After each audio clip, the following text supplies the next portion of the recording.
for this map. Up in the top right-hand corner, she is perhaps the fan favorite in this match. Whether it's true or not, she certainly has many fans in the audience. She's down 0-1 from Team Acer. It is Scarlett.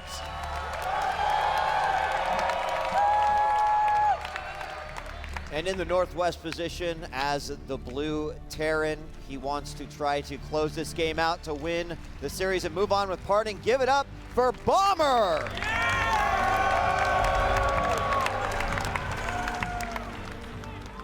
You know, there's a glorious sign out in the crowd today, Marcus. There? It's a photo of a bomb that says next to it. I really like that. Yeah, there it is. Yeah, look, a bomb That guy's good at Pictionary too, I hear. Oh, yeah.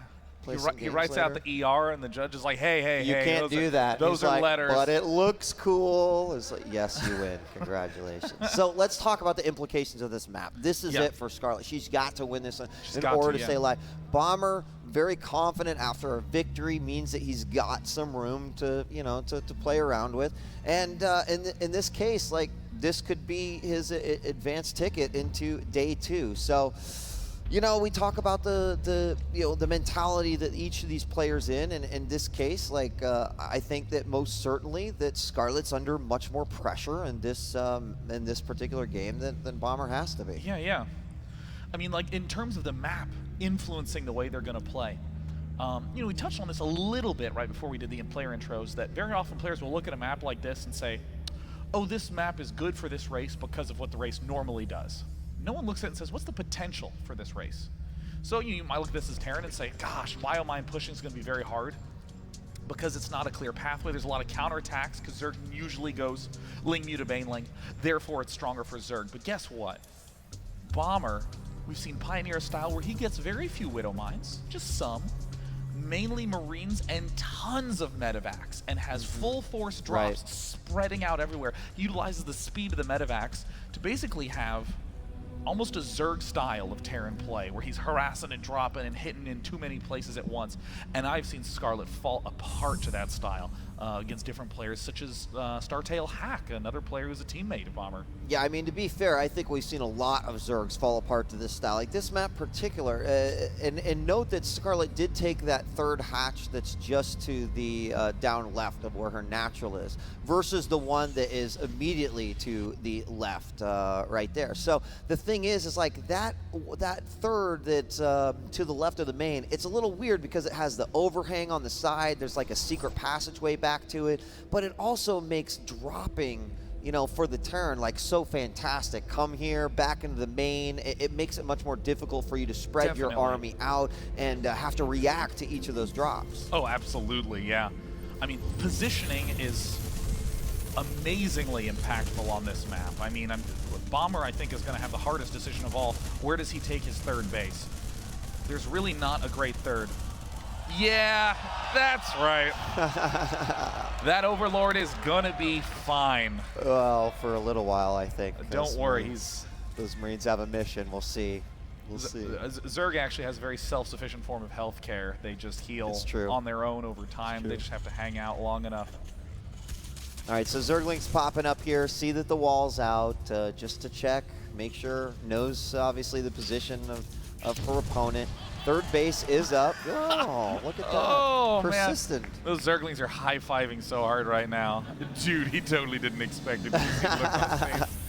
Oh, he died in half, man. Overlord does pop in. Observer out of BC. Shout out to him, by the way, showing that it did see that there is not a gas on that geyser. Surprisingly standard play from both players. Surprisingly, because Bomber is the least standard in this matchup, and I think the poll that just closed is really telling what people think about the Widowmine nerf. How much has it changed the matchup? I think some is the perfect way to put it, because not only is the more standard plays of the Widowmine Marine medevac play, that works well. Not as well, but it still works well. But now players are starting to diversify as Terran. They're starting to get more Thors in there. We see Bomber getting a lot more tanks. We see Hellbats being used more frequently. So I really think that adjustment has really made Terran players think. But I think all Terrans other than Bomber are still a long ways from really figuring out what their groove is. But man, Bomber knows exactly how to power up so many Marines so quickly. All right, now we've got these two Hellions poking out, seeing if they can possibly deny some creep. One of the things that Scarlett said about her creep spread specifically the other day during the meet and greet is that, you know, she focuses on fanning instead of, you know, there's two different styles, right? A lot of people will just group those tumors together and try to get it to spread as quick as possible. Hold on, we've got the Hellions coming inside. Good block by the Queen, and the Zerglings do manage to block that off, but the third is completely wide open. That means a few of these drones are going to go down. Lings will chase away. Nice job by Bomber pulling the weaker Hellion to the front and trying to avoid the jaws of the claws of those Zerglings. But yeah, I mean, 3 Hellions is the critical number. It takes 3 shots to kill a drone. So even if you kill that first one, there's still a little bit of death insurance there. So, oh, a big misplay from Bomber. Wow, Bomber getting a little overeager. That's always a nice little win, too, when you don't have speed. Yeah, I know you have these slow Zerglings lumbering their way, taking credit for the Queen's work. And now we see, ooh, an interesting choice from Scarlett. Baneling Nest is going down, although that's a very typical time to get the Banelings. It's a good crowd control device. But there is a potential to do the all-in play. Why is that? Because the Hellions are dead. Look at Bomber's vision. He sees nothing. Yeah, he really doesn't see, well, he sees nothing, just as you said. And we've got the third base going down. The fourth base now for Scarlett. And all upgrades kind of as you would expect them to be. There, of course, we've got the Overlord speed as well. I believe Lair just finished up for Scarlett. Yeah. Boom goes the Spire. There goes Spire. I mean, it doesn't go boom, but it's getting built now. I mean, honestly, these are the positions that I like most for Zerg, because the early game's a real pain because of how close the Terran is proximally, but now that it's late game, Terran's going to have a very hard time ever getting control of that southern watchtower and northern watchtower at the same time. They're both just way out of the way of each other, so Zerg can easily counterattack all the way along the top side, can counterattack along the bottom, is expanding away from the Terran player very safely. I think the Bomber is in a very difficult position, but we're seeing him not get as many mines as a normal Terran player. He's focusing a lot more on Marines. And actually, what's the factory count at? Does he just have one? Yeah, there's not even another one producing. I feel like he's still making more than he made versus Golden. But I don't know. We'll have to exactly see how he goes. I mean, this first little push out, he's definitely got a few more mines than he had the last time, and instantly a few more Banelings are being morphed in. And that's the advantage of having to creep up to that tower and always maintaining the vision, but doing as every good Terran does, clearing out this creep spread. It's absolutely crucial. Here we see these mines now starting to tunnel away. Uh-oh, centrifugal hooks, 4 seconds away from completion. It's going to be done. Bomber's got to be very careful. Spreading out, and it looks like Scarlett is moving to the backside. The Widow mines, oh my god, do some pretty sick detonations there. Another incredible hit. I think Scarlett's surprised to see this many mines there. A couple of good connections are going to help Scarlett out, but these 2 Queens are almost guaranteed to fall. Yeah, we got some more Lings coming out, but keep in mind the Marines are all but gone. Well, they'll have the reinforcements coming in, and again, here's where it gets real scary, because suddenly Lings are lost, and you need the Banelings, and now your opponent's pushing you further and further back. And you know, even though the fourth base is now up, we see that he is pushing all of his units forward, and we have Scarlett rallying now just to the pocket of her third. This is not good. Scarlett, I think, is overbuilt workers. Scarlett is at 95 drones. Far too high at this point in time. So Scarlett, though, if she can get up to a critical Mutalisk count, is going to be in fantastic shape. But Bomber is so aggressive. Bomber is going to take out the fourth. He's both going to repel the attack, kill the Overseers, and knock down the fourth base. This is bad news for Scarlett. And I think now Scarlett has to be thinking about defending this third base and not letting anything happen to it. She can now get a few more bases, didn't really have the luxury of doing before. But Bomber's going to have those reinforcements, and now combining these two armies, still hindering that creep spread. Oh, nice! That is the Widow Mine, or the Baneling connection that Scarlett needed. Bomber plummets down to 130 supply, which is going to be pretty pleasing to the folks online who just voted that they wanted Scarlett to win this match. But of course, both big fan favorites we see only by a few percents.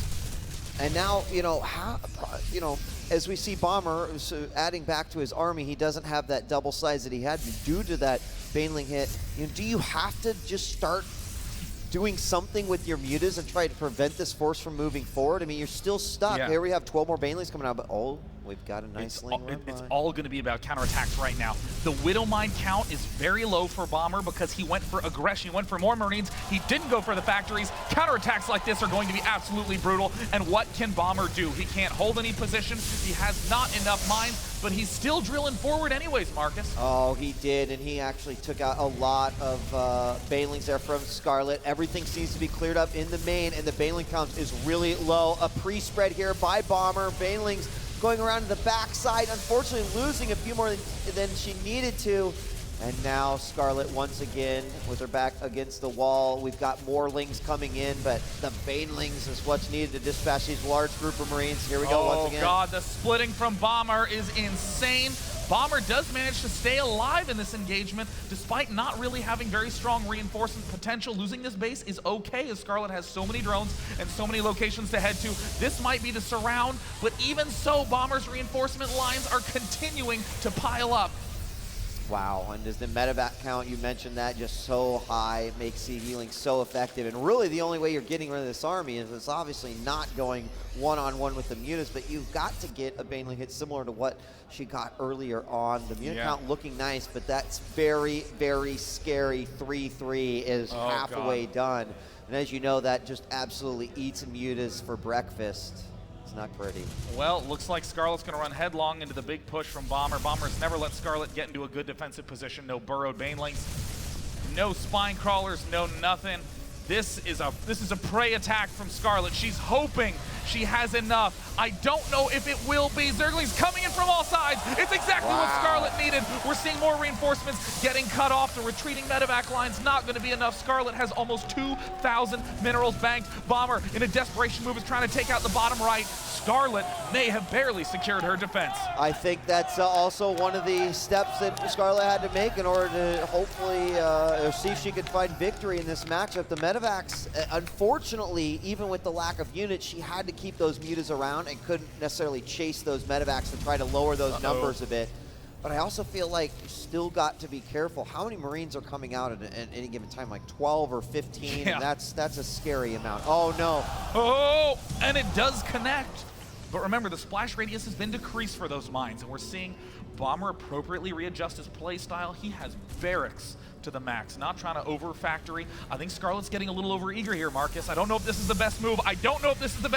But Scarlett has decided that she has to strike now. The surround on the Zerglings are what pulled it through, and Scarlett shatters it with ease. Wow, now she's gonna go ahead and take it into the natural as well, but pulling back, potentially taking out this third, watching that, and I think that that's just as much of a victory. There we see the final Marines in the back getting taken out, and it will force a lift. Didn't kill as many SCVs, but the fact that it was disrupted, lifted, etc. Oh, a drop at the bottom right side. Bomber is on point, removing the key bases for Scarlett. Scarlett has to stay on 8 geysers, but is barely running 5 at this point in time. Scarlett's main mined out. Bomber, who looks like he's on the ropes, is actually slowly pulling back into this game.